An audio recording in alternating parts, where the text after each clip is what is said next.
How to set fundraiser and crisis notifications on Facebook. And okay guys, here in your mobile phone, go to Facebook application. Here in Facebook homepage, go to menu on the lower right side on your screen. Okay, tap menu. Here in menu, go to gear icon on the upper right side on your screen. Tap the gear icon. In settings and privacy and preference section, you can see here the notifications. Okay, tap this. In notification, and what notifications you receive.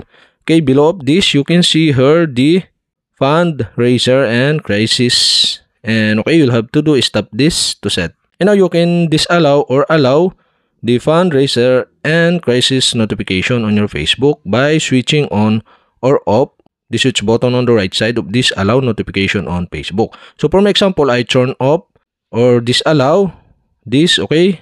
And if this turn off, the pop-up below are show. Okay, tap the turn off button to successfully turn off or disallow this fundraiser and crisis notification on Facebook. And okay guys, if you want to turn on again or allow again, okay, you'll have to do is switch on the switch button on the right side.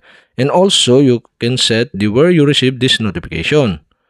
Okay, and push email and SMS. So you can turn on or off these settings by switching on or off the switch button on the right side. So for example, I turn off the push, I turn on the email, and I turn off the SMS. And that's it. Okay, you have successfully set fundraiser and crisis notifications on Facebook. And okay guys, if you have a question, kindly comment below. And don't forget to hit the subscribe button and the bell to notify you if I have new video. Okay, thanks for watching.